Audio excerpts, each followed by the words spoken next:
So welcome back to Crooked Hooking, everybody. It is great to see you. We are officially on the boat. Now, the boat's name is Stanley, and I can't wait to tell you all about it. So, stay tuned, and here we go. I wanted to give you guys an exterior view of what the Stanley rowboat looks like. So, here is the back of the boat, and I did all this by hand. This is actually leftover plywood from the boat, and I went and I freestyled the name as well as I did the feather, since my grandfather passed away, so that's what the feathers is for. And a lot of people were saying that I painted the water line high. Well, this isn't the water line. Down here is the water line. This is just how I wanted it painted, so it's black and white. Let me back up so you guys can get a nice view of it. The same here as well. I did the name by hand. I cut out a stencil for it and then I went back in by hand. So this is the Stanley rowboat. So I wanted to show you the front of the boat, and this, believe it or not, is all one rope. And what you do is you cut different sections, and underneath, so it's one big like square, pretty much is how you lay it out, and then you have to put in smaller strings to kind of line it across this way. And then what you do is you make little loops, and you do a knot, and you undo this part of the rope, and that's how you get this stuff here, and it's all the way down. Originally I had it where it was actually like down to here, and it was like an extra 40 pounds. So I chopped it in half, and this is what's left of the rope bumper. So then you just, mix it like that, and looks nice and pretty. So I named the boat Stanley after my grandfather, and I only knew him for really about 7 years before he passed away back in what, 2002 or so. And he was a really big outdoorsman, hunter, big time fisherman and boater. So a lot of the things that I do really is quite similar to what he has done when he was living, and some of the times that I got to share with him were really memorable. So that's why I named the boat after him. Let me give you a quick tour, and then we're going to do some fishing. Hopefully we get onto something, but let me go ahead and show you guys around the boat here.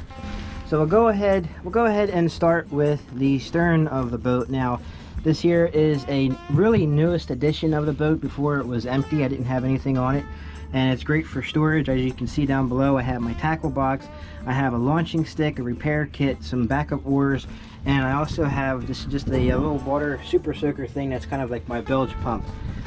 Just something simple to use. And then as we launched, now this is only the test. You can see that these oars, obviously they're taped together with just Gorilla Tape. The oar that I had broke, so that's what that is all about. Same with this side here, just as a repair. And let me go ahead and take you to the front here. So here in the bow of the boat, now we have plexiglass windows all the way around, and a couple of support beams. I didn't really care to go overly crazy with painting the inside of the boat, so because I'm more so going to be using the back side of the boat. And as you can see, here's the front. When I got the curves in here, it's actually marine grade plywood that I did router grooves with to be able to bend the plywood.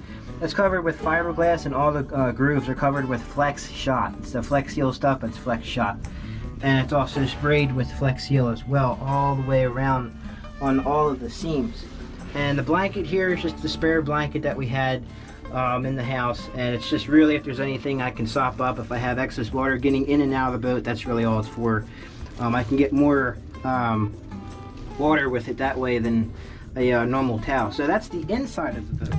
So as you can see, I'm sure, it's definitely a slow rower, and that's because of the types of oars that I have. They did break in half, so things are definitely a lot slower than I would like them to be. But otherwise, this homemade boat, I'm loving it.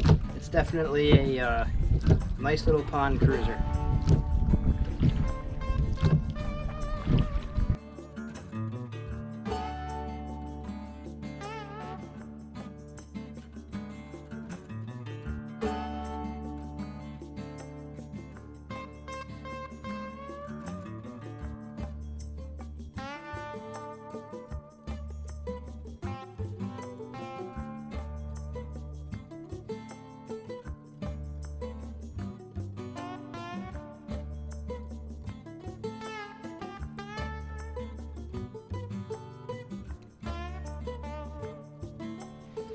So we've been doing some rowing around, just testing out the boat, and I gotta tell you, it is 100% leak proof. There are no leaks anywhere in the seams. The last time we did a test launch, the front just came right out of the groove. Like, all the water just came out of the grooves like a water fountain, and it was quite aggravating, but we finally got it all sealed up and it looks nice. Now, I want to go ahead and tell you what the boat is made out of.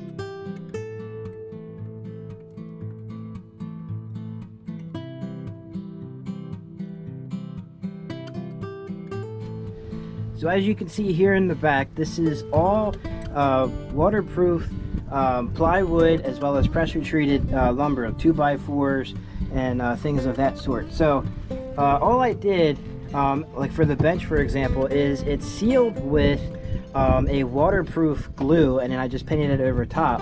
I'm thinking I might add like a pad for the back, I'm not too sure yet. All of the seams that you see here, these are all waterproof caulk seams that I have glued on. Now this is all ooze out from when I pressed on the window frame here, and I'll give you guys a nice exterior look as well. But as you can see down below, this is all the fiberglass that was covered over top of the Flex Shot, as well as Flex Seal sprayed over top of that again, just making it an extra waterproof layer here. But I gotta tell you, I really like this little rowboat. The only downside is though I have to get better oars. Now, I had oars made and they snapped, like right after launch they snapped. So I had to do a quick repair, and that's why it's good to have a maintenance box here with you, which is what I got. I'm definitely enjoying the boat here, and definitely a good day on the water.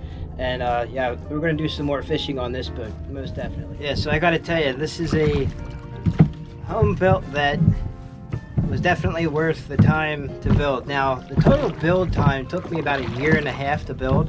I started about, I'd say, maybe springtime of 2022 or 2021, and I worked all of 2021 until the winter time. And what happened was, of course, I was on the ground and outside.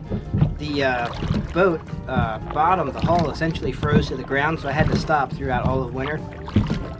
And then about the summertime, actually springtime of 2022, I had the hull on, I had the sides on, I had the windows in, and the roof on, and I began painting.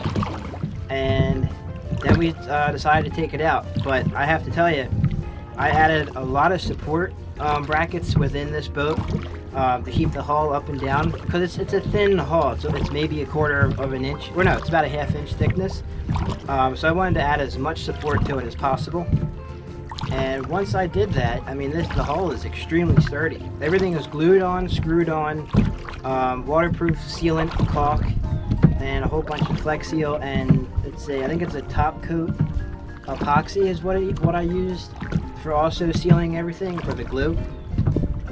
So, and also marine grade paint.